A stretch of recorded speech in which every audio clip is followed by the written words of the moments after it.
Hello and welcome to I Missed Book Club. I'm your host, Veronica Reynolds, joined by my co-host officially now, Joe Barbieri.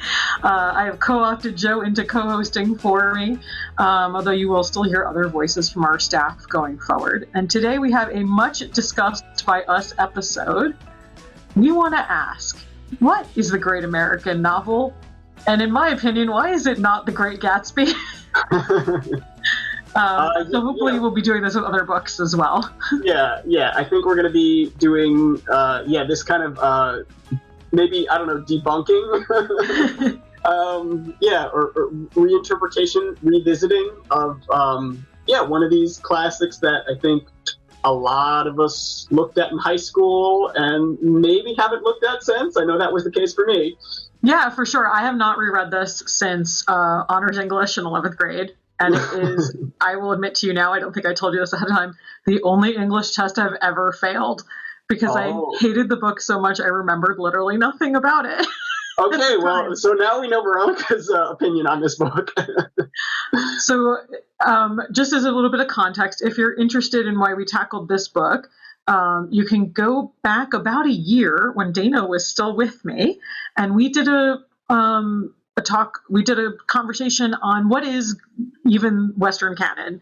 And if you want further context, but I would say Great Gatsby is like a pretty big foundational part of Western canon. It is one of those books that I don't think you're allowed to graduate high school, let alone college, without having read. It's like often required reading. And it is, I think, bandied about, probably the one I've heard most often, called the Great American Novel. Would you agree with that, Joe? Yeah, like we keep saying, I think the vast majority of us had to look at it sometime between 9th and 12th grade and had to, either had it interpreted or had to try and interpret it ourselves some way like that. And I will say it is interesting coming back to it, some years later and just with some different perspective and also just, real world, perspective and trying to, maybe see how this applies to today even. Do we talk about, do we want to, how much spoilers are we going to do today? It's 100 years. The book is 100 years old. If you haven't read it yet, pause this podcast and go read it. We are actually, I think we are at 101 because it's set in 1922. Yeah. So the story is that I think mine says the original copyright was 1925. So we're moving up on there. So it's at its centennial. I can tell you at this point, if the book is legally out of copyright, I think we're allowed to do spoilers. If you're not aware, copyright in America is 75 years post the author's death. Or they post the original writing. So The Great Gatsby is in what we call the public domain. So if you are interested in reading it, you don't even have to come to the library. We wish you would, but you don't. You can read it for free on the Gutenberg Project because it's an out of copyright book for free. I read it, I would say, in about 3 hours. It's not a long read. So if you're interested in joining the conversation, it's one of those books where I would say, if you've ever been curious, it's probably okay to invest some time in it, even if it doesn't sound like your cup of tea, because it is a relatively quick read. Yeah. So we kind of know your feeling. I remember in high school, I wasn't ecstatic about it, but I did like it as far as a book I had to read went. And I think it's because I was being someone who enjoyed history so much. We read a lot of historical fiction. And I was always skeptical of those because they were by people who hadn't lived through those time periods. But here we had someone who actually kind of lived through this artsy, jazz age, roaring 20s, Prohibition era, for better and for worse, all the problems and all the, and wrote about that. And I was like, oh, well, this is, in my 10th grade mind, a more authentic experience than reading a novel about the Revolutionary War in English class by someone who wrote it in the 1970s.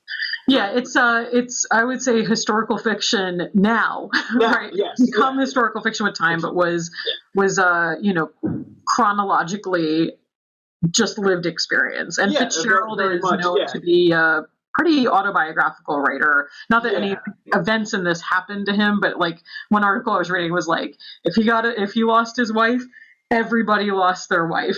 You know, in his writing, like that's just how he went. You know what I mean? So he was definitely writing about his lived experience to the extent of what the atmosphere was like, I think. Yeah, one of the things I wanted to mention today, this book is filled with, marital spats and back and forth, and I think a good chunk of that is probably lifted.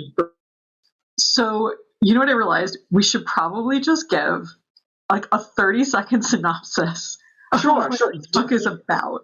Yeah, would you like to do it? Sure. Wow, I muted that. That still made noise. Anyway, yeah. So, and you can jump in if I'm being unduly unkind. I will say, just to preface this, I did like it better on this reread as an adult. I still don't love it, but I didn't loathe it like I loathed it in high school. We can get into why. But I would say the quick and dirty synopsis of Great Gatsby is there's a guy named Nick Carraway. It's post World War I, although at the time they're just calling it the Great War because they don't know there's going to be a sequel. He has recently come home. The war is over. And he has decided to go sell bonds on the East Coast, but he's from what they keep calling the Middle West. I wonder when Midwest became a thing. Apparently San Francisco is included. I have questions. Well, I think that was one of the we'll come up with that later because I think that was one of the fake it till you make it moments where one of our characters is slipping up and Nick is kind of gives him a look and a little bit of skepticism, and it speaks about his character. No, sorry, I'm interrupting. Go ahead. No, I'm glad. I think part of the conversation is to be had through the summation of the book because it's interesting because it is such a quick read. It's not, and it's a very action-driven book, but it's not like a thick plot. Like it's very followable as far as that goes. So Nick moves. He winds up in this island called West Egg, and across the Long Island Sound from West Egg is East Egg, and these are off of the coast of Long Island. And West Egg is, I think, an up-and-coming neighborhood, but it's like nouveau riche, and he lives in what he calls would be an eyesore if you could see it, because his house is like kind of tucked away, but it would be hideous. And his next door neighbor is a guy named Great Gatsby, who he doesn't meet right away. In fact, he doesn't meet him until halfway through the book. I did not realize how far into the book we got without meeting Gatsby. But Nick has a cousin named Daisy, or she's like a second cousin, an acquaintance, really. Close enough that he's invited over to East Egg to her house with her husband, Tom Buchanan. He meets there Jordan, who becomes his like summer love affair during this. It all takes place over the course of like 8 weeks. So Jordan's the friend who's kind of orbiting around all this, and there's this like and she's the summer fling, I guess, but with Nick. But he really pushes that under the table. We only hear about it in passing, and it's only in service of telling us the details about the bigger story, I feel like. Right. So I think we'll get to it, but Nick is an interesting narrator for a lot of reasons. Pin that. We'll talk about that. But so what Nick immediately observes, and what Jordan just outright tells him the minute they have any privacy whatsoever, she does not know him from a hole in the wall. She's like, Tom's having an affair. Nick's like, I don't care, immediately. And so we know that Tom from the offset is having an affair. Daisy seems kind of melancholy, but also not particularly touched by all this. She clearly likes having wealth. And then he finally meets Gatsby. He has first he has his wild afternoon where he goes to New York with Tom. He meets Tom's mistress and Tom's mistress's husband, who nobody credits with having any intelligence or noticing that any of this is happening. They go have like a drunk afternoon. Nick has an interesting interlude, which I'll touch on later. They come back, and finally Nick sees his neighbor who's like reaching out at a dock, looking across at East Egg at this green light on the end of a dock. And then he meets him in person, and Gatsby turns out to be fabulously wealthy, but very clearly new money, I think, from the way he's described right off the bat. Yeah. He's got a mysterious background. He throws lavish parties where he doesn't actually know anybody, it seems, or care to interact with anybody. Everyone's very mysterious. Through a series of parties, he gets closer, and he learns that Gatsby has moved to this area, because he was formerly in love with Daisy, who he yearns for across the pond, and Nick becomes this conduit for their affair where he gets them back together, seemingly without giving a crud about Tom. I think Nick hates Tom, but that's interpretation. Yeah. No one seems to care about affairs, oddly enough, until they care very much in this thing. So basically Gatsby and Daisy are reunited. They carry on an affair until they have this extremely uncomfortable afternoon where everybody that I've named is having afternoon tea, and it becomes extremely clear that Daisy and Gatsby are having an affair. Tom loses it. He insists they all go to the city. They drive to the city. Meanwhile, Tom's affair partner, Myrtle, her husband has in fact figured out that she's having an affair, and he's flipping out quietly in the background of all of this. Mm-hmm. Tom decides that he's effectively broken up this affair by basically just being terrible to everybody. Although, honestly, by that point, new twist for me, I was pretty sympathetic to Tom. He sends Daisy and Gatsby home in Gatsby's car instead of insisting that she come with him, because he's so certain that he's broken them apart that he doesn't think this ride. I think it's kind of a power move to be like, you can even drive her home and it's not going to matter, right? Yeah.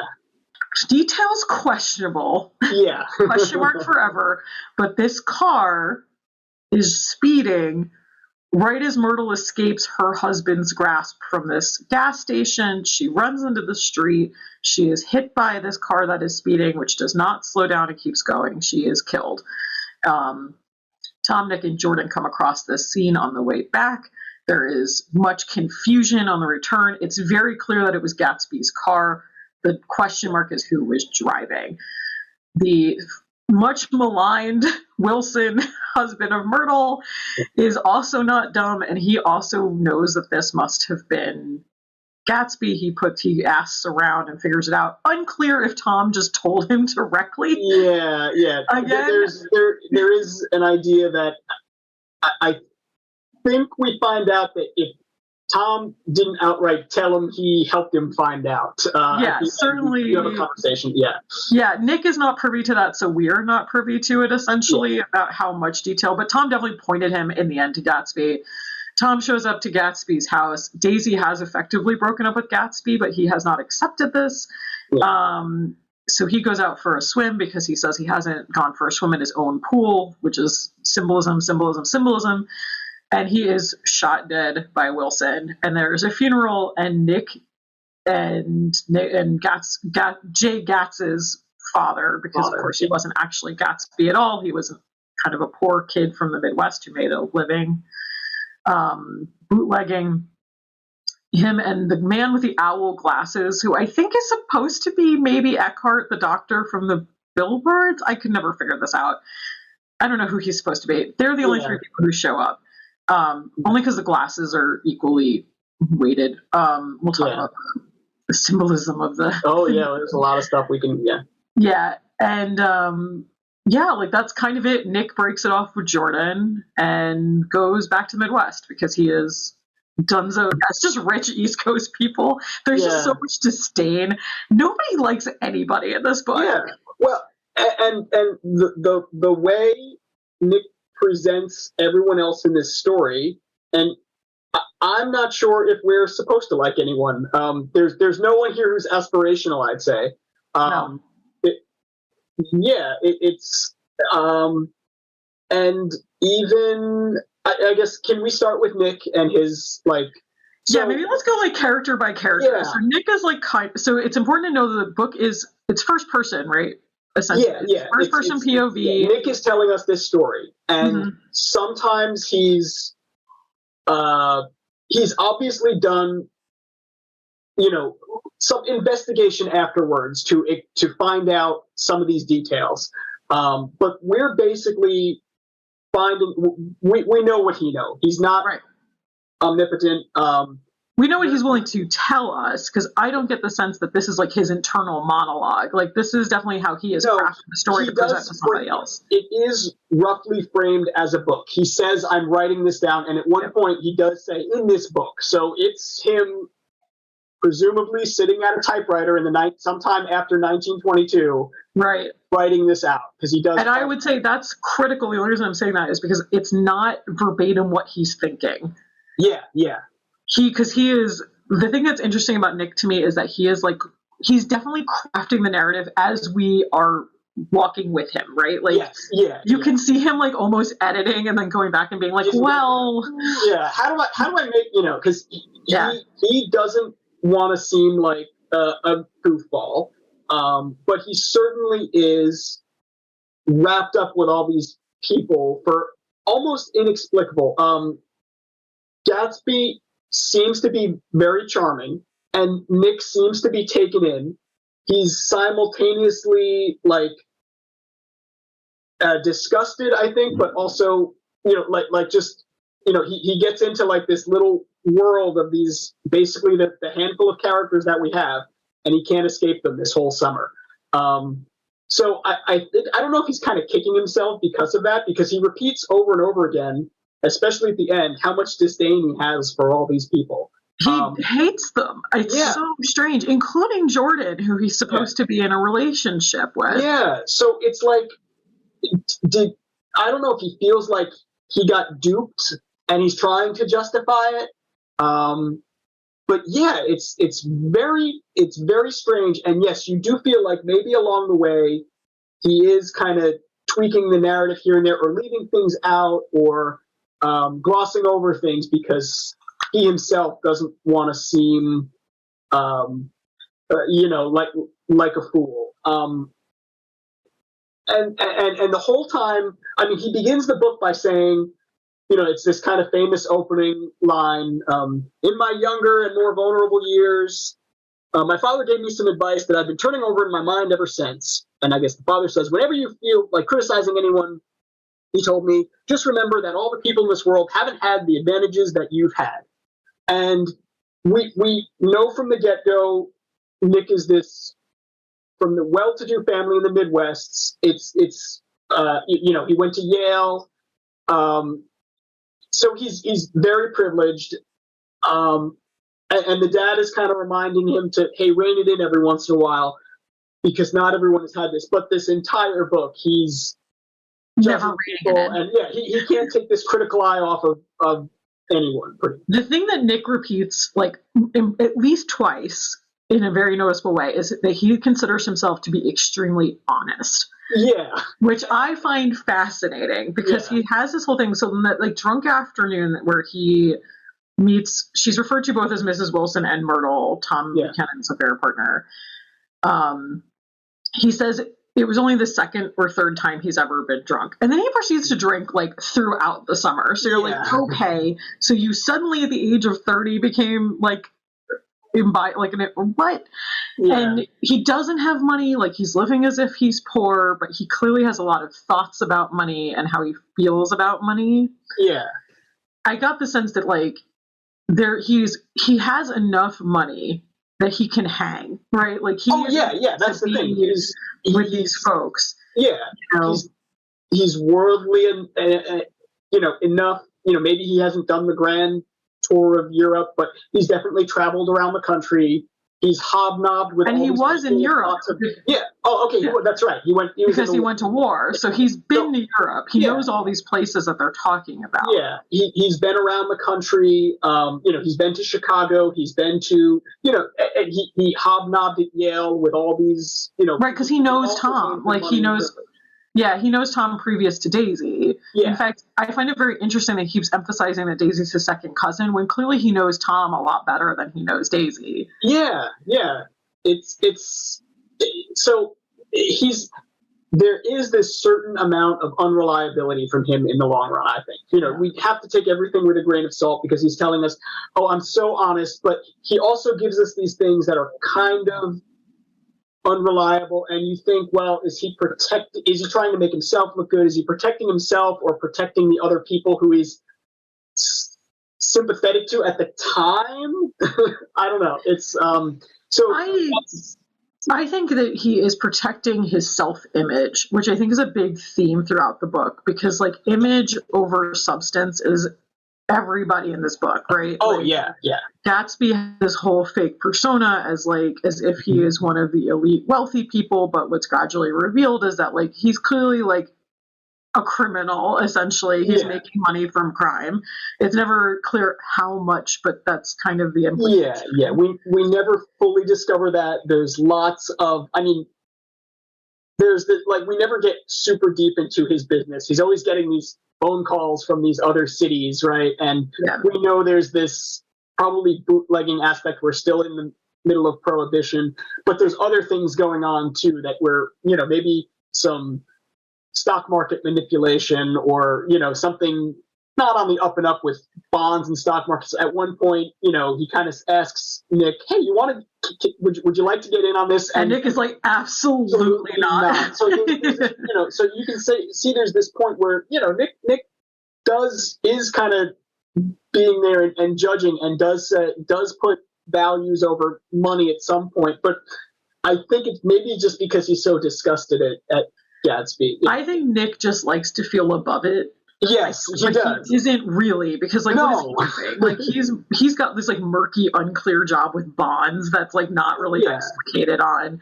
Yeah. And then he also he has this interesting moment. I think his name is Wolfenstein. Yeah, Mayor Wolfsheim.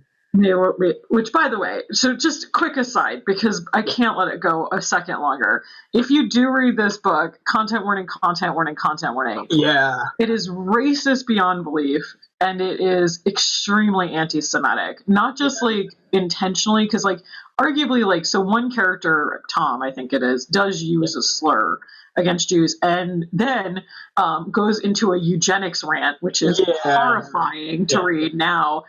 And it is meant to make him look bad, I think. Yes.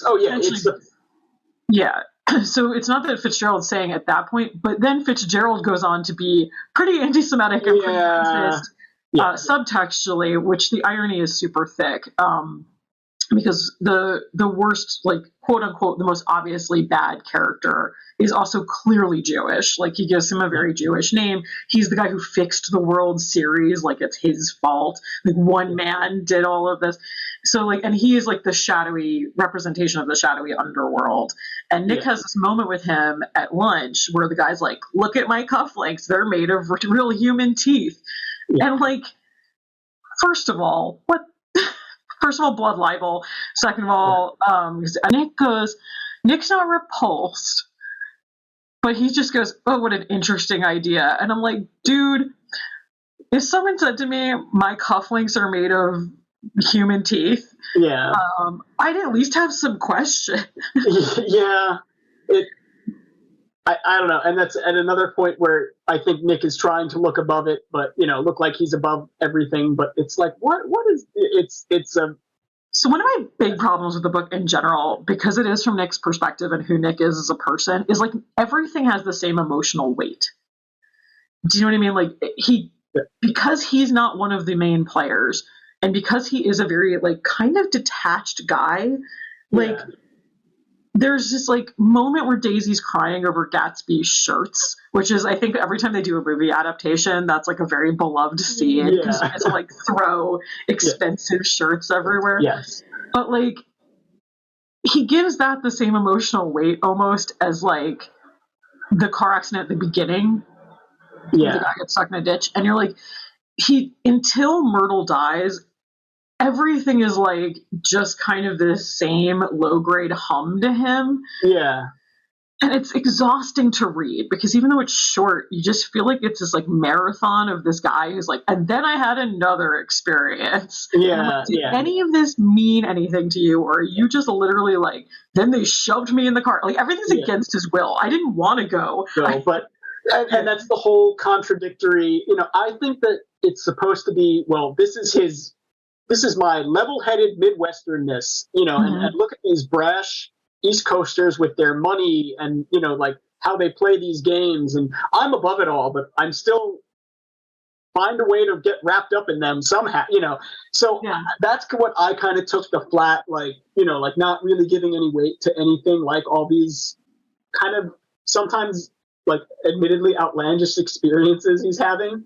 And again, he's and also kind of him saying, well, I'm not judging these people, but he's like very harshly, silently, you know, like judging them constantly.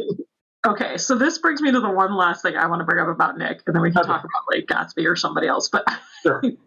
So in fairness, this is not my point. This has come up in like a lot of reinterpretations of Gatsby over the years.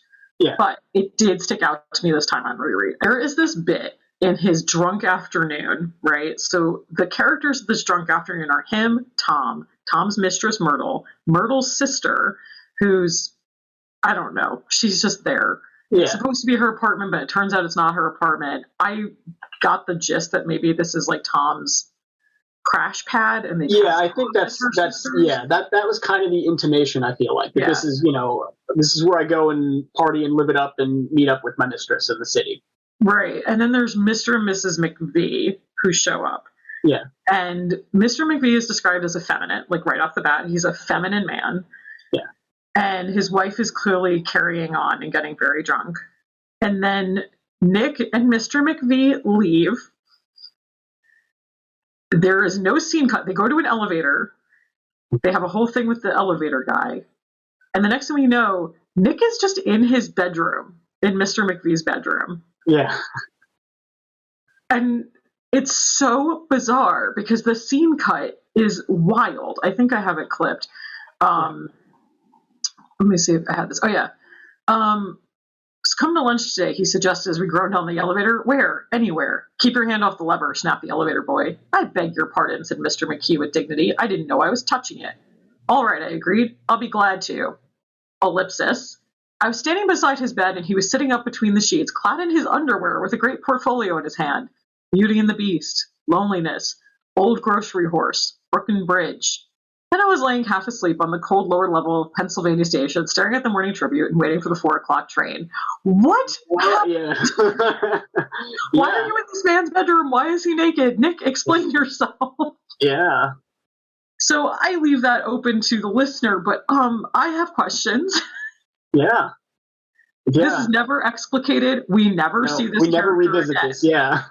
And I'm like, and it's one of these things where you're like, I don't know how intentional it is on the author's part that this is vague. I don't know if he's just trying to capture that feeling of when you're super drunk and you kind of come in and out of reality. How did I teleport here? How did I how did we get here? How did I get over to the train station?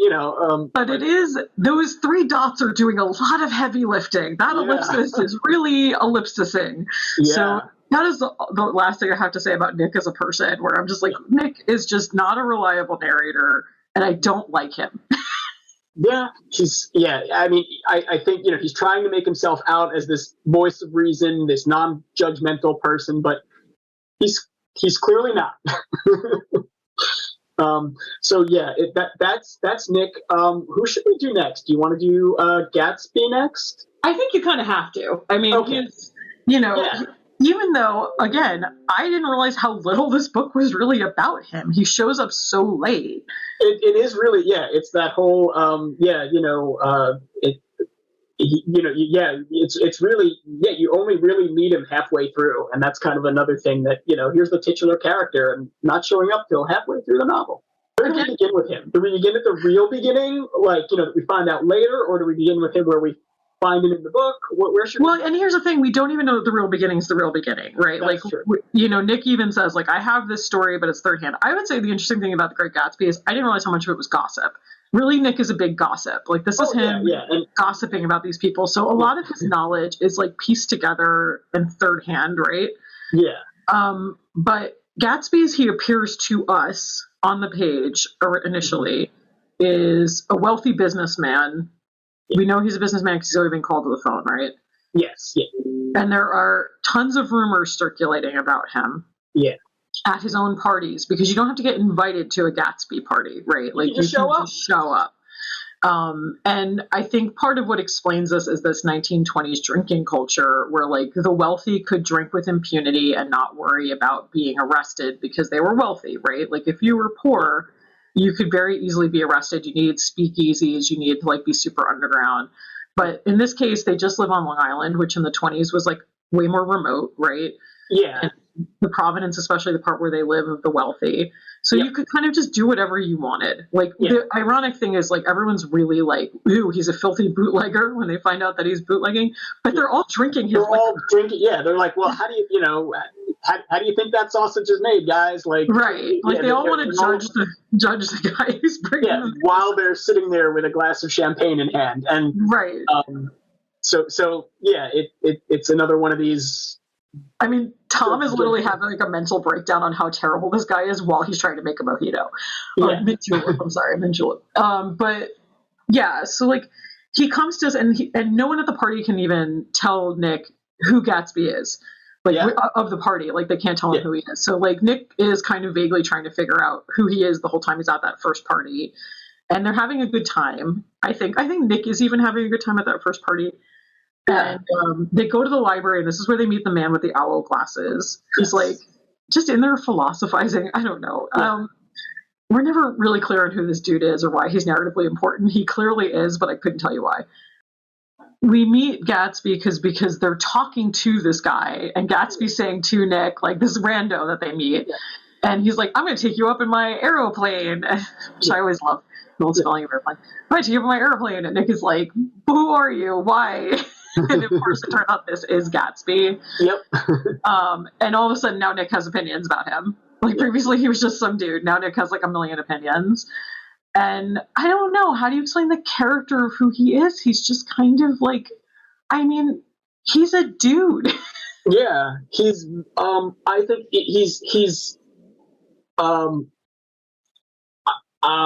so we talked a little bit ahead of time, and I said to you, I was thinking about who would be a modern day Jay Gatsby. I love this. Go ahead. Lay it on.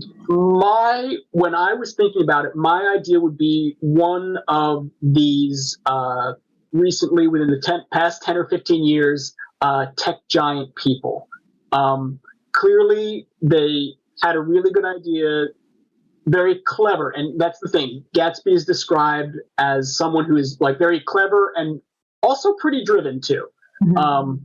And we kind of see he's willing to do like these really extreme things. Like, he's willing to do all this bootlegging and shady things, like to kind of make this romance so he can like relive this past thing happen, right? So he's like going out of his way to do all of this and I think that's really why he's throwing all these parties. Once he's hoping that date. I mean, Nick even said that. He was just hoping like once he's there, once he's kind of like Daisy here, like reliving this fling that they had, it's the party stopped.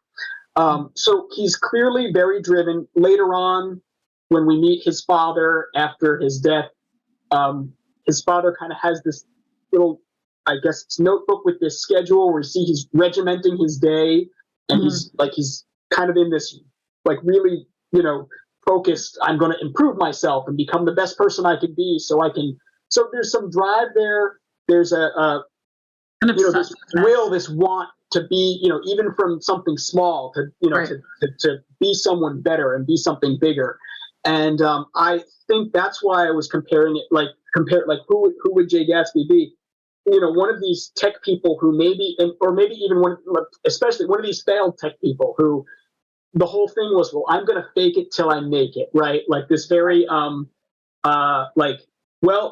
gotten this far, but I can't, this train is going, right? This is like, I watched those Fire Festival documentaries a few years ago. It's like, I think the name that when you were explaining this to me, the name you gave to me was Elizabeth Holmes. Oh yeah, exactly. Because I think an important part of this is not just that he's like would be a tech giant, but he's a tech giant who's lying.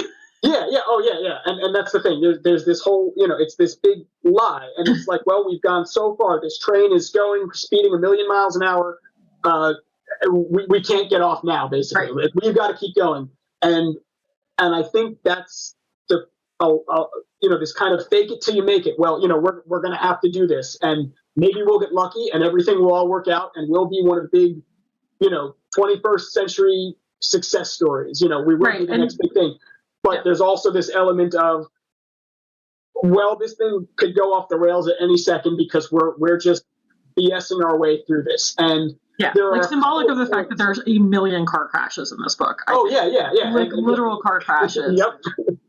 and there's all these points where it's clear that Gatsby is really just faking it. And to come back to the whole San Francisco comment, Gatsby or Nick asks him, well, where are you from? And Gatsby says, the Midwest, and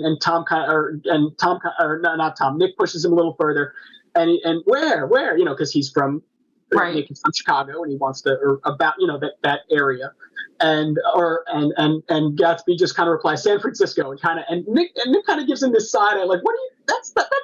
That's not what you know. So you kind of get this impression that Gatsby is usually just kind of throwing off. He's kind of he's like taking advantage of the patter that everybody has in this book, because everybody's very quippy and like quick to like just say things without really like passing them through a filter. And I think like a lot of con men, he says a lot of stuff that's wrong, provably wrong, but he gets away with it because he's glib, right? Yes, and he can say it with and Nick kind of describes him several times. He's so charming. I have a quote here. There's a couple times where Nick is, let me pull this up here, where Nick is just talking about how reassuring his smile is, and how like, Nick will have so much doubt about him, but then he'll kind of like look over and he'll get this glint of like, oh, I wanted to believe him again. Like Nick knows that he's like such a fake. Right, like the thing with like the Nick's Gatsby connection that I find very interesting is that once Gatsby dies, I think we actually have a better sense of how Nick felt about him. Because even though he's like, I think what happens, right, like the Nick that we're sitting down with retrospectively knows that Gatsby was a liar. Yeah. Right, because he has all the facts, pretty much as many of the facts as he's ever going to have at his disposal by then. And I think he's like, to use a comic book term, retconning. Retconning is when comic book artists will say like, hey, I don't like how the Blue Beetle was written 20 years ago, so I'm changing his origin story to suit me. And you can get away with it in comics because they're so long, but people retcon their own lives sometimes.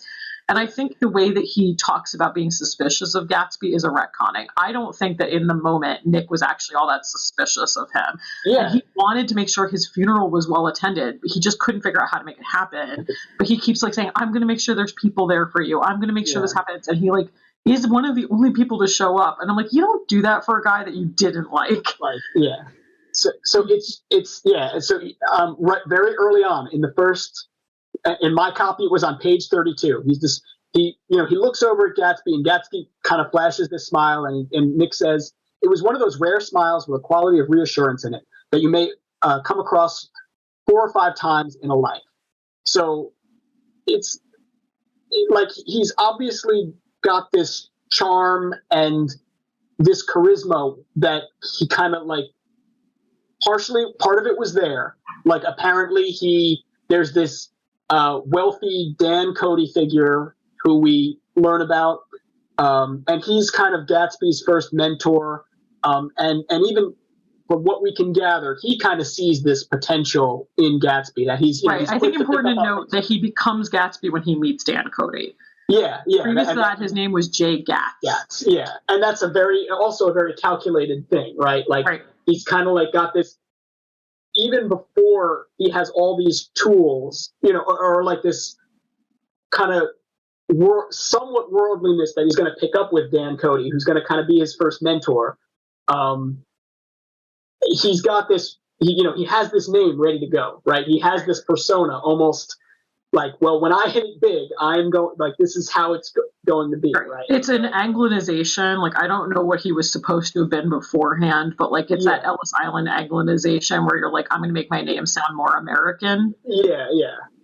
And it's kind of this whole like, well, I'm going to become this, I'm going to take on this persona. I'm going to use this old sport phrase that I learned from Dan Cody. I'm going to become this lofty yachting, I guess, well, you're not jet setter yet, but you're a yachter, right? And travel around like that and kind of they travel around the whole continent twice. Yeah. That's what they say, which is like crazy. So like Dan Cody, just to be clear, is like a yachting rich dude. Yeah. And young Jay Gatz sees him, and he sees that his boat is like foundering, I think is. Yeah. And he kind of rose up. It's very like it's very, and again, we kind of have to take some of this with a grain of salt because we're finding it out second and third hand, rowing up, saying, hey there, mister, you've got to,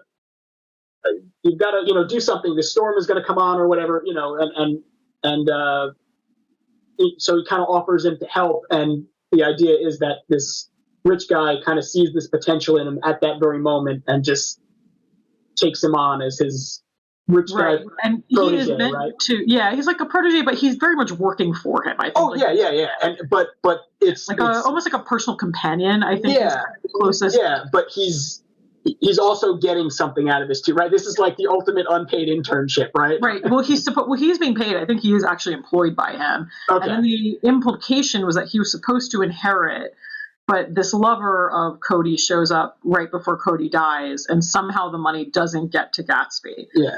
It's supposed to and doesn't. Gatsby goes to war. He actually does pretty well. And then, like, somehow he winds up in Oxford, which I find very interesting because, like, one of the like ongoing conceits is that he's a quote-unquote Oxford man. Yeah. And when Tom confronts him about this, Gatsby, like, immediately gives up the ghost. It's the first time we see him drop his persona, like, just like that. Like, he immediately, because he's already been confronted that he's having an affair with Daisy. And what I think is interesting about that, because I think the book is really obsessed with, like, image and falseness. Yeah. I don't think Gatsby is all that in love with his false image. Almost less so because he's like willing to. He just goes like, "No, I just kind of did 5 months at Oxford. That's why." Yeah, I was there. He says like, "I was there at Oxford. I didn't graduate from there. I wasn't there. You know." Yeah, like I mean, because Tom kind of implies, well, I could keep researching this and really get you in trouble. And I'm like, well, I mean, Gatsby has everything to lose in that moment. There's no reason to confess this at all. Like, he could just keep lying. It's the 20s. They don't have the internet. It's going to be pretty hard to prove that he wasn't there because Oxford is broken up into a lot of colleges. So he could just say, well, he didn't know me because I wasn't in such a, you know what I mean? Like, he could have perpetuated that lie. And it's like almost in that moment in the afternoon at the plaza, he's just like, I don't care. Like, the whole thing was I came to get Daisy. I think I have her. So I don't really care what you think of me anymore. We're going.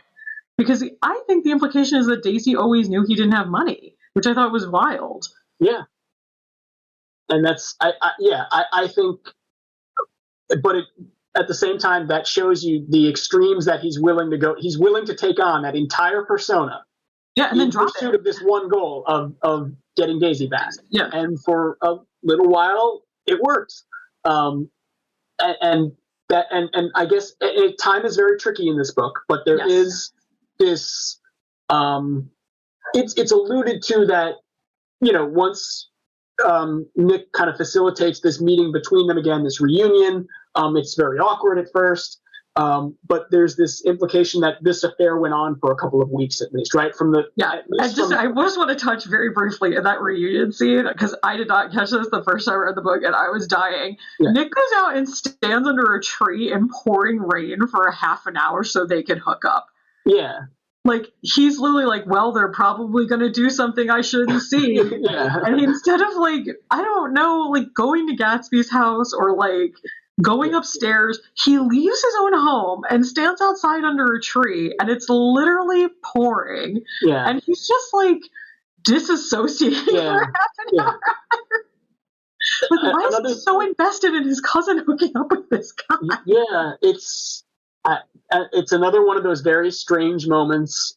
I don't know. This was a very strange summer that Nick is describing to us. So I don't know. I think that, like, weirdly, one of the things Nick is hiding from himself is that he's kind of a romantic. And I think he kind of is into this Gatsby-Daisy relationship. Like, he's, like, facilitating it at every turn. He is. I think he's a little bit skeptical, but he still goes along with it, too. Like, that's the thing. This whole time, and I keep on repeating myself, but it's this whole contradictory, well, I hate these people, but I'm still going to, like, go along with them. It's almost, like, mean-spirited. I feel like he hates Tom a lot. And he's, like, also taking pleasure in, like, getting one over on Tom to some extent. But, like, I can't figure out where he's just like, yeah, I'll facilitate this, like, affair. He does not seem to care about affairs. And then, that was the other thing we didn't talk about with Nick. Nick's having an affair, which is not, again, he's like, I'm so honest, because someone, like, very early on was like, oh, Daisy even says to him, like, so you're engaged? And he's like, no, absolutely not. Yeah. I came out east to avoid this because they printed in the paper, so they used to print when you got engaged, like, marriage banns, like, that was really normal. Yeah.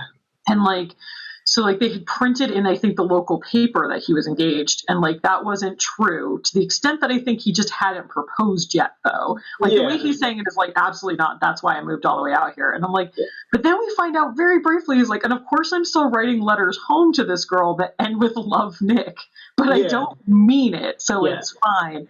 And like when he does go to start dating Jordan, he does say that he breaks up with this other woman. Yeah, but even then, there's a throwaway line where there's some girl, maybe from his office or something, and there is a brief relationship there, but then, at the end, we learn that Jordan says, "Oh, I'm engaged to someone," and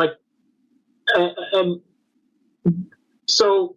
But Nick doesn't believe her, in fairness. Like, Nick is like, I think she's kind of just saying that to save face a little bit. And Jordan's another one who, it's like, there's this relationship with her, but it seems like it's just something there to do while he's caught up in this crowd, right? It's not like except that he does say that he still loves her a little when they break up, and you're like, well, what is it, Nick? Yeah. So it's very, very strange because, like, at one point, they're riding in the back of this cab after one of these, jaunts to New York City.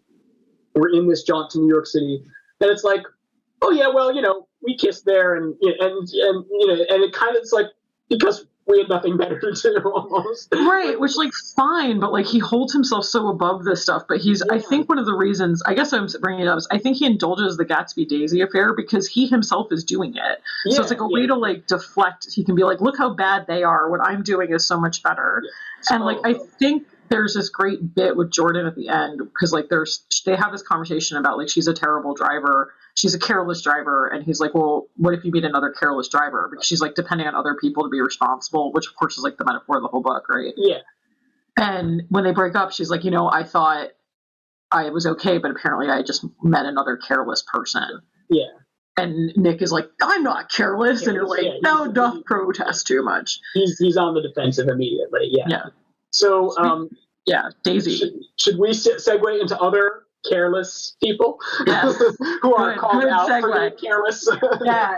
Daisy and like by extension Tom, right? Because like, so poor Daisy in some ways, like she does fall in love with Gatsby. He is Gatsby by the time they meet, but he is like a poor soldier. Like she knows he doesn't have money, I think. I think it's pretty clear, and that I think kind of seems like it's what gets this whole aspirational thing back in his mind. Like, I knew wealth with this Dan Cody guy. I can get it back, and I can get Daisy, and we can live our dream life together, right?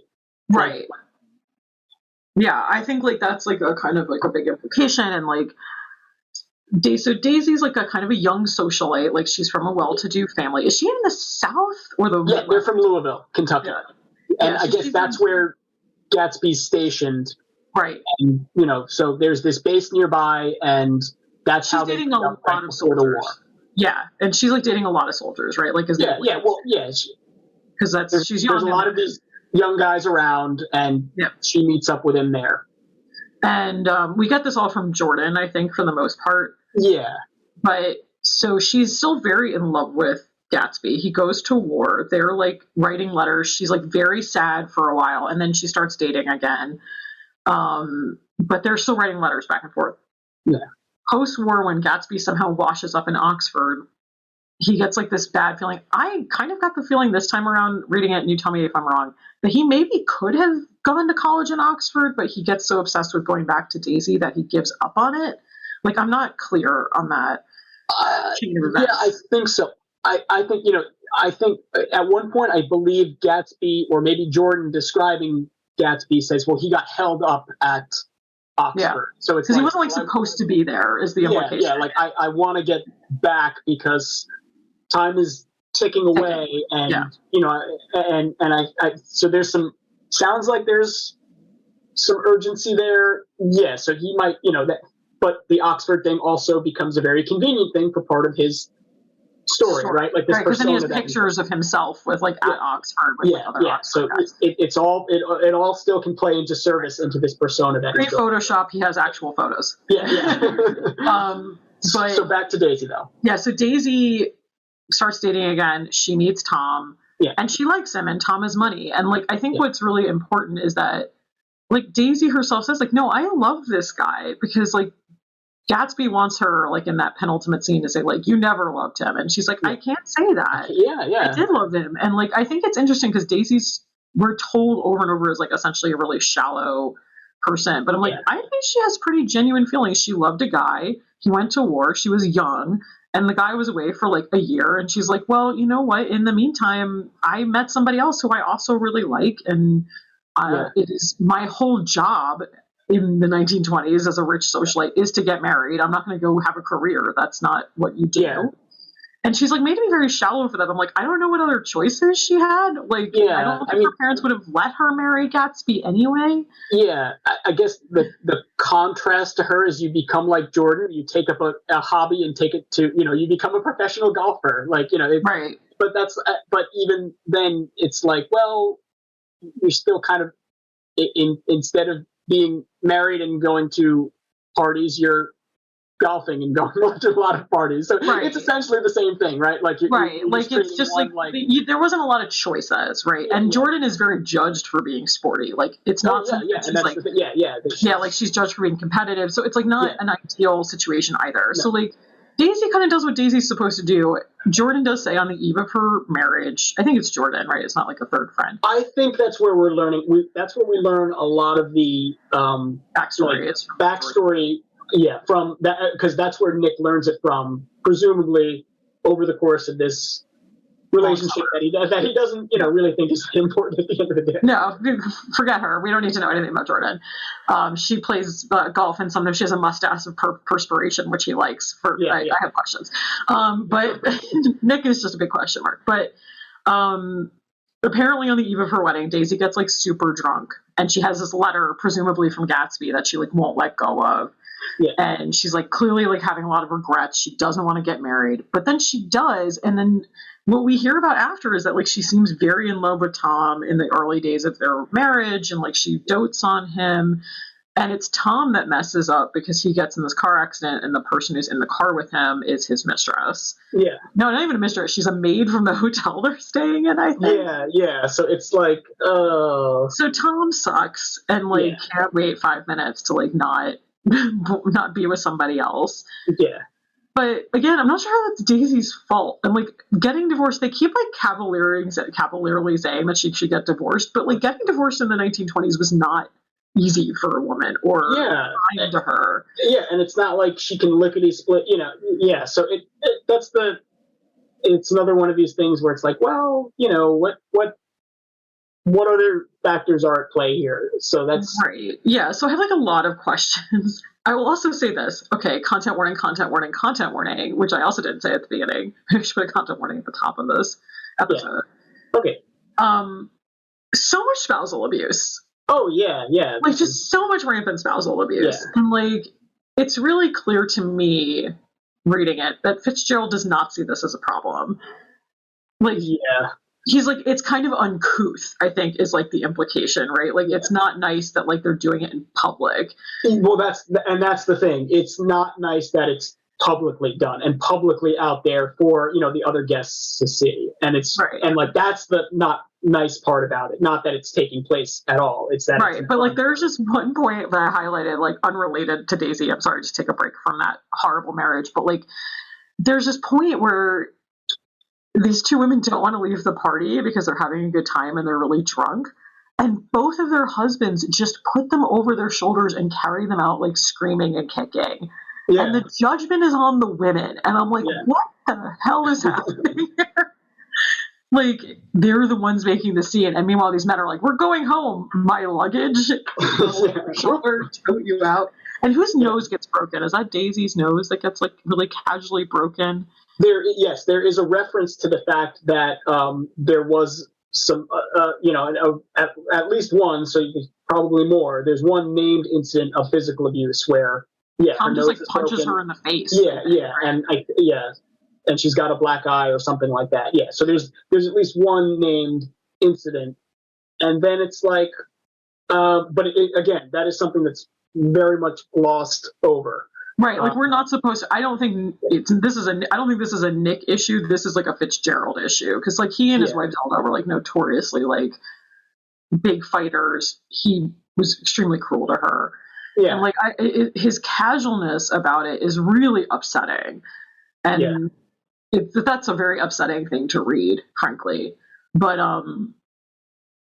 but Daisy's kind of like, I think we're meant to think that Daisy sucks. Like, I think that is like how the book would like us to view her. Yeah, well, there's the whole the first time we meet her, there's the famous we meet, they're Tom and Daisy's daughter, and Daisy's saying, "Oh, I hope she grows up to be a little fool, that is pretty and doesn't have to worry about anything, and she'll meet somebody rich and basically not have a care in the world."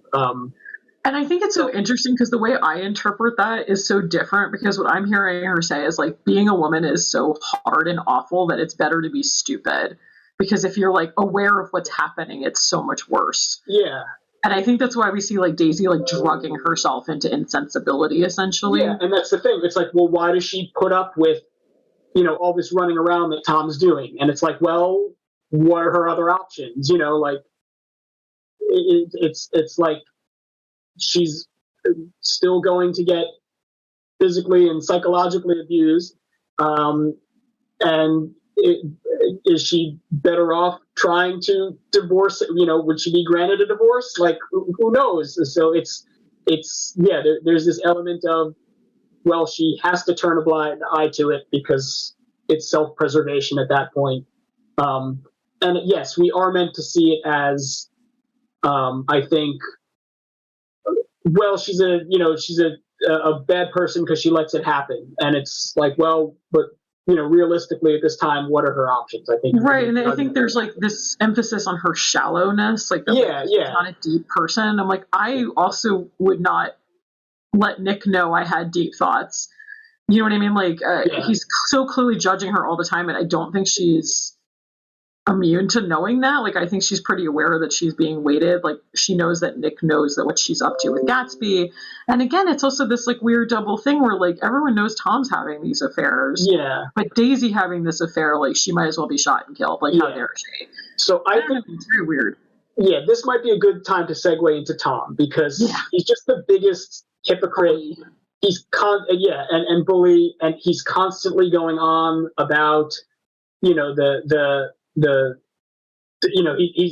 especially at the end too. He's kind of, when he finds out about this affair, he goes on these rants about like the dissolution of family values and like what's happening to society. When meanwhile, of course, this whole book we've been hearing, the major plot point of this book is that he has this mistress, and so and Tom is a racist. Let's just say everyone else in this book is a racist with a lowercase r. Low key, but they're all low key 1920s background radiation racist, but Tom is like a eugenics, awful racist. And he's supposed to be seen that way, I think, right? He's intended to be, like, right off the bat, we're not supposed to think highly of him at all, and he's like a caricature of these ultra wealthy, ultra privileged people, right? Like, he's a caricature of what Gatsby is trying to become. Right? Which is why it's so funny when they're in the room together and Gatsby like old sports him, and Tom is like, "What is wrong with you?" Nobody says that, because like I think that like the weird thing is, because Tom is the genuine article of what Gatsby is. Of the old money of the right, that he has like the best BS detector of it, because he's like, that's not how we talk. Like, what is your problem? It's very funny to me that he kind of has this, like, I'm the only one who can uncover you because I am the horrible thing that you're pretending. It takes one to know one, right? So, and I will say, I love that the kind of nerdy writer type is like, and he's such a jock. The whole time though, it's like every adjective when Tom is moving is his powerful arms, his strong stature. It's like there's so many times, Tom is always like, has this frenetic energy. His eyes are always shifting and assessing, and he's got this restless motion, and he's always pushing through the crowd and bullying his way in and into situations, right? Nick hates him. Like, I think Nick is suspicious of Gatsby. He just has disdain for everybody, but he hates Tom. Like, hates him from the get-go. He does not need any more information than he already has when they come together, right? Like, he hates him. Yeah, but yet he's still like Nick is still injecting himself into these people's lives this entire time. Oh my god. My favorite is that afternoon where he like abducts Nick to like go meet his mistress. Nick the whole time is like, this is an imposition. I didn't want to do this. And I'm like, you have legs. like just say no. Yeah, and it's like, that's Tom. He's got this, and again, we talked about like the image being everything. There's this very superficial on the outside. Yes, we're this happy family. We're wealthy. We have this wonderful daughter. But clearly there's, this is all a front. I think to be clear, Baby Buchanan is a non-entity in this book. Oh, yeah. She is trotted out physically in version one time. Yeah, and of course the maid comes and ushers her away because the nanny is just the nanny is there. Is the one really caring for this baby. Right. So I call her baby, but I think she's like 3 or 4 years old. I think she's 3 or 4. Yeah. So, which again, I think that illustrates kind of the disconnect. Right. Like they're still calling her the baby, and she's like full on talking in full sentences. She clearly wants to be with her mother, and Daisy's like, anyway. So I think maybe we can wrap up with Tom and Daisy with Nick's assessment of them at the end of the book, which I think, and this kind of goes to, this is, again, Nick trying to say, I don't judge anybody. And if I did, I'm so honest. Yeah. So Nick's assessment of them at the end of the book is that they were careless people, Tom and Daisy. They smashed up things and creatures and then retreated back into their money or their vast carelessness or whatever it was that kept them together and let other people clean up the mess they had made. So in a way, it's true. I mean, a fairly honest assessment, but also it's much nuanced, I think. You know what I mean? Because it's like, well, are they equally culpable, right? Because like, here's the big thing is, which we didn't say about Daisy. Daisy killed this woman.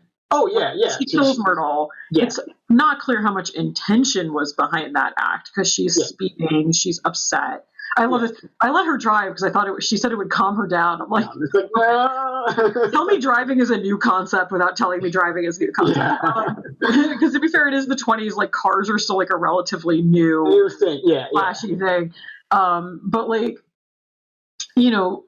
she does know where this mistress is. Like it is clear to me anyway. I think she knows who Myrtle is by the time we get to that point. Yeah, I think there's this constant chatter and contact with this random guy who owns this garage out in the middle of nowhere. I think that Daisy definitely knows more than she lets on, and if Jordan knows, it's an open secret, right? Right. So like she may have now she could not have known Myrtle was going to run out into the street. Yeah, but. Again, like there's this whole thing about carelessness, so maybe it's just that she was being careless and this just happened to be how it fell out or whatever. But like that's Daisy's big sin, right? Is that she has killed this woman, and the big sin is that she keeps driving. Like she doesn't slow down. She doesn't care to stop. Responsibility. She doesn't care to stop because she's like in this middle of this like big traumatic moment. And like maybe I'm being too nice to Daisy. I don't like her, just to be clear, and I think she's a terrible person. I don't think she's a terrible person for the reasons that Nick thinks she's a terrible person. Does that make sense? Yeah. I think like Nick just holds her femininity against her, that like somehow she's like shallow and stupid and careless. And I'm like, I think that she's actually a pretty shrewd person who's making like pretty deep level decisions about her life. And also, again, does genuinely love her husband. Like, I don't think she'd be this upset about the affair if she didn't give a crap about him. Yeah. I think that she loved Gatsby at one point. She didn't see him for 5 years. He shows up to her perspective. It's not like she falls back into his arms immediately either. Like, she has to be wooed back. And like, I actually read that crying into the shirt scene a little differently now as an adult, where I'm like, he's overwhelming her. Like, he's literally snowing her, right? Like, he's just throwing expensive things literally in her face. Yeah. And I think she knows that she's made a bad choice and that she's stuck here with this like guy who's like really literally like trying to blind her with wealth. Yeah. She already has wealth. So it's not as effective as it would be on like a poorer girl. And I think that she's crying in that moment because she's just like, I don't even know what to do. Yeah. To me, anyway, as reading it now, I don't think that's necessarily what Fitzgerald intended. But to me, I'm like, I don't think this is a moment of shallowness. I think it's like a moment of like looking into the void of like, oh crap, what did I do? Like, I think you could make a good case for that. I feel like we're intended to think that, you know, the intention was, oh, she's shallow, she only understands money, but yeah, there's definitely more to it than that. Yeah, I mean, like, because like if the moral is you should choose love, nobody does that. We don't get the positive upswing of it of like, and here's the loving couple where it turned out well. No, there's like I said, I think at the very beginning, there's no aspirational characters here. Like, everyone is definitely flawed, to the point where, you know, those flaws really outshine any of the positives that they have. Well, and like then there's this interesting parallel to talk about another character is Myrtle Wilson, right? Who's like Daisy's like poor mirror, not even dark mirror, poor mirror, right? And like she is also still abused by her husband. When he finds out, when he finally puts two and two together that she's having this affair, he locks her up and is going to move her away from everything she's ever known. Yeah. Get her away from Tom. And you're like, oh my God, of course she's like running, screaming into the street. And what I love about Fitzgerald is like, well, there was nothing left of this man because her husband, his wife had taken all of him. And I'm like, this is her fault? Blaming her that this guy is kind of like not that bright and like disengaged from life. Because I don't even think it's an intelligence thing. I think he just seems to be kind of apathetic about stuff. He's always kind of described as disengaged and alive, but not alive. You know what I mean? Like there's being alive, and then there's being, you know, not present, right? Like he's like checked out. And it's really weird to me that like she's like almost like described as a vitality vampire, like as if she has sucked all the life out of him. That's what Nick even says about her dead body, is like all of her vitality was gone, like all of her hard-won vitality. I could see that, where that she's kind of in some ways the I don't know, the contrast to Daisy, but we don't get quite as much on Myrtle, you know, as a character. Nick hates her, for the record. If anyone was curious, another person that Nick doesn't like. He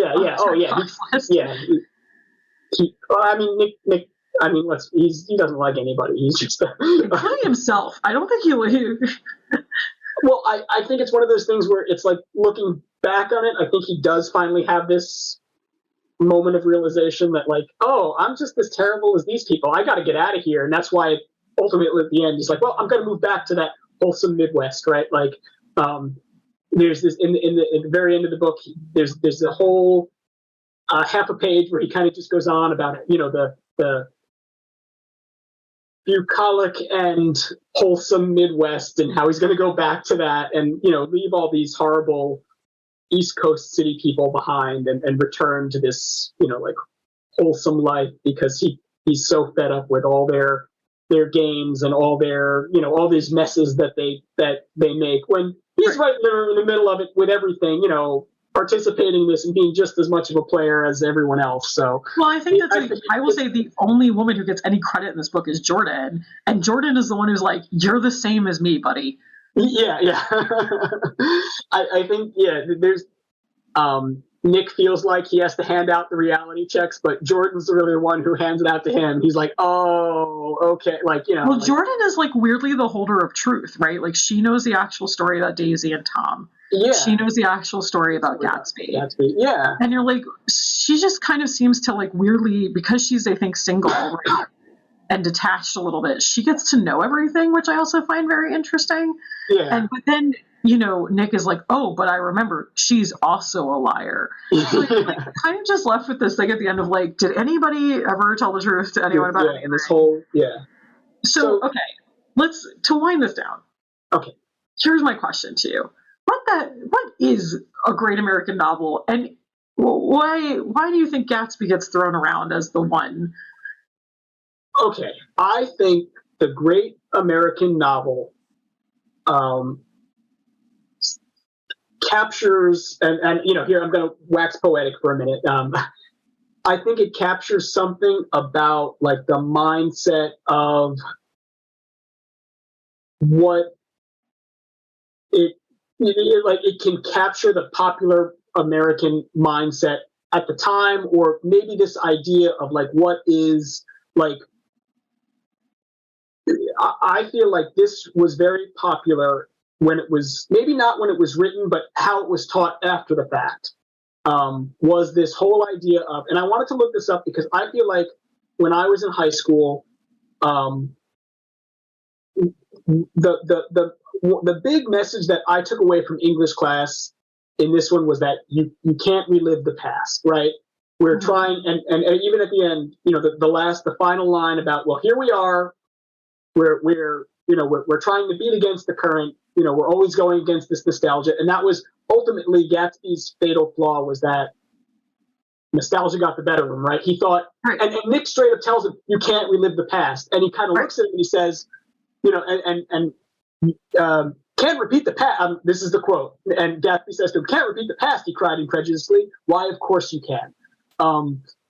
I feel like that was the main takeaway that, my English teacher framed it. And that's, that was the big fatal flaw of Gatsby, the character. But I feel like a lot of the, I feel like the main point of discussion around it is like this corruption of the American dream.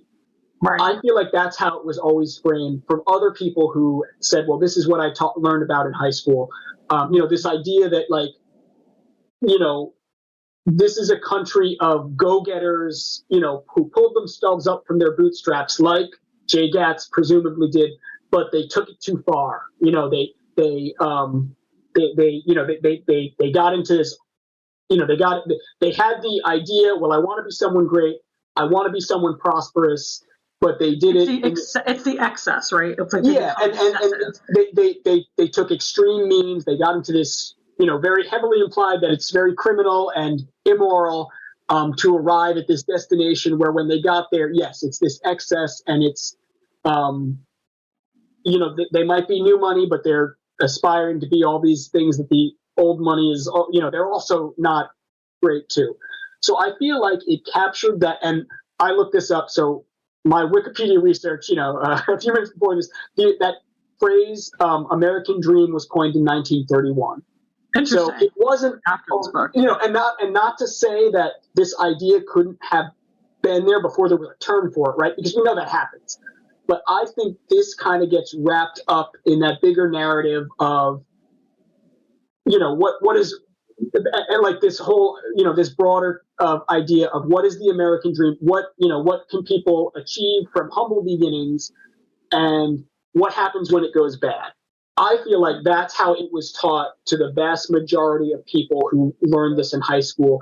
And maybe the other, because we can look at that in hindsight, right? We can look at that, 10 years, 20 years, 30 years, 40 years down the line after this book has been written, and kind of get that out of it. Maybe that wasn't always the case. Maybe there wasn't a term for, this American dream term, but I think at the end of the day, for better or for worse, that's why it gets wrapped up in this idea, because it captures one of these, big ideas in this narrative that we kind of get, from a very young age. Maybe it's not always true, or maybe it's out of reach now and harder to achieve than generations past, but it's still kind of this overall big narrative of this American dream. So that's why I think this book got, kind of picked up along the way as part of that. And, well, here's the dark side of that. Here's what happens when you take it too far, or you do all these super extreme things to achieve these ends. You become, these broken, empty people, or you wind up dead like Gatsby did. So that's where I think there's my. No, I don't disagree with you at all, and I think in the reread of it as an adult, stuff that I would not have grokked as a high schooler in the late 90s. It felt very real to me that rich people get to do insane things and have no consequences.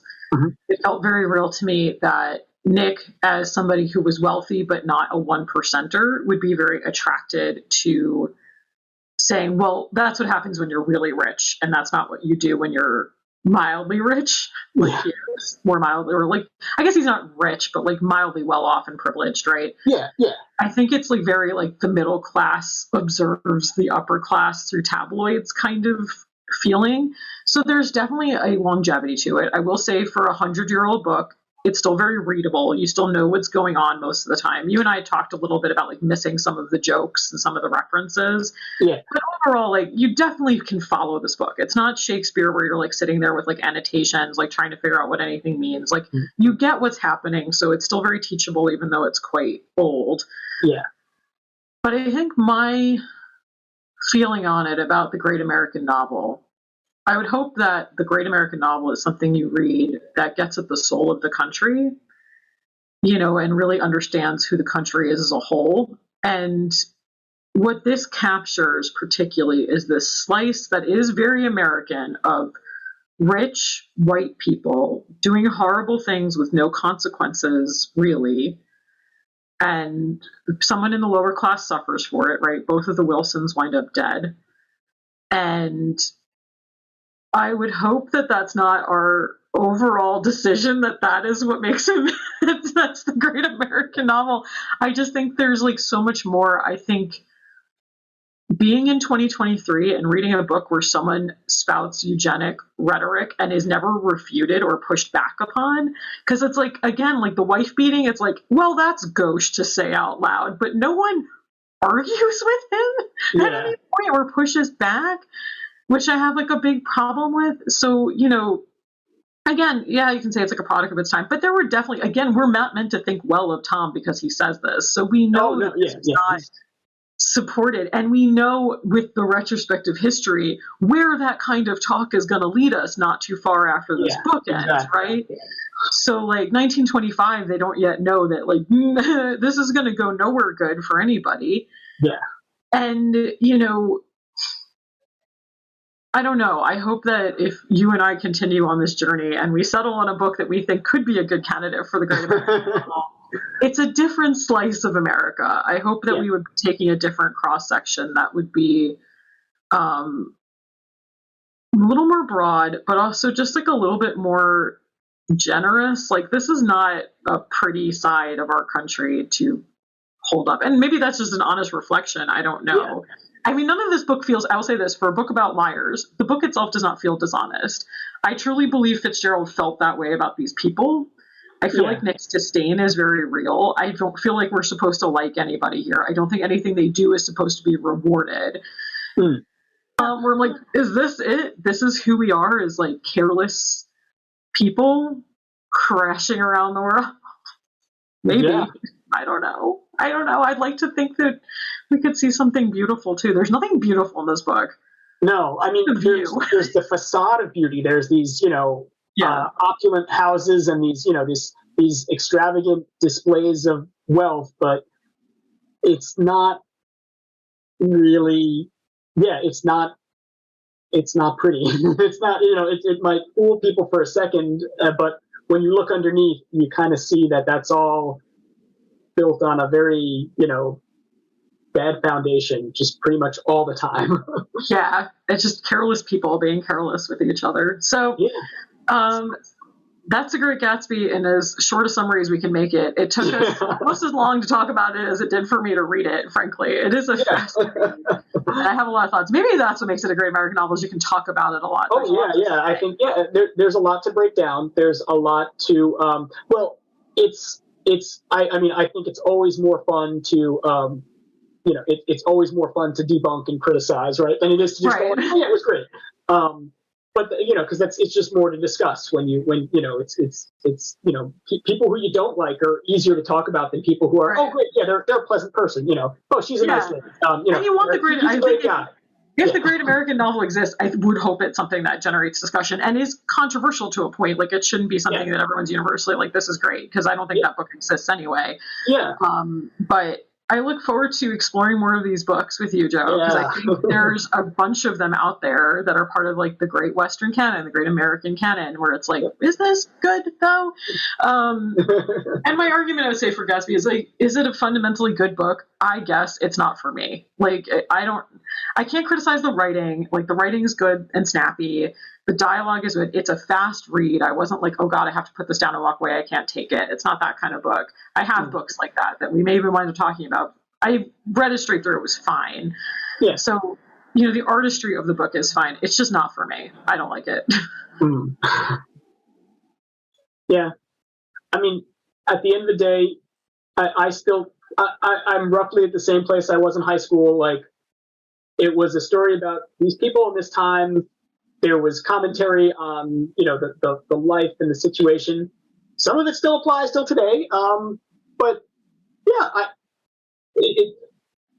the end of the day, it was a story about not great people, and I guess you could call it a tragedy.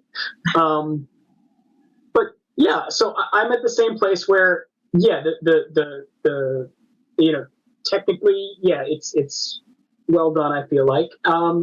And the story is just about not very admirable people, but in a weird way, that's what keeps you going. Not that it's a very, like you said, not that it's a very long or hard book to read, but yeah, as this slice of this slice of American life, I still like it as a story.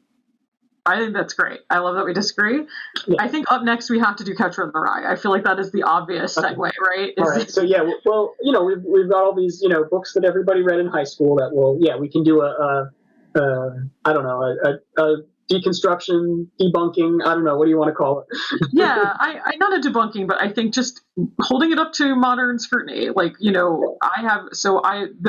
reveal drop here is I haven't read this book in 20 years because high school was for me. So this is a real revisitation. Yep. It has been a fair few years, just as long for you almost, I imagine. Oh, yep, exactly. Just the same. I'm in the same boat. So because we read it in our last year of high school, and I'm only a few years older than you. So, I mean, it's an interesting revisit. So I'd love to revisit some of these books. I also have not read Catcher in the Rye since high school.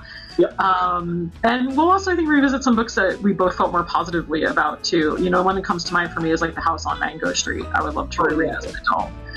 That was a high school read for me. So we'll continue this series. Yeah. If you have a book you want to suggest, pop me an email at Reynolds, just like the tinfoil, REYNOLDS at newcitylibrary.org. But for now, I'll say thanks so much, Joe, for coming along and reading this book again with me and putting up with my judgment. I'm as judgmental as Nick about this book. No, it was a pleasure. That's fun. Well, we get to be the critics. We get to be judgmental, right? We're being our armchair, literary critics here. So that's our job.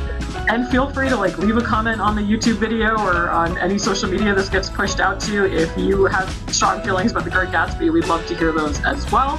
But for now, thanks so much for listening, and read on.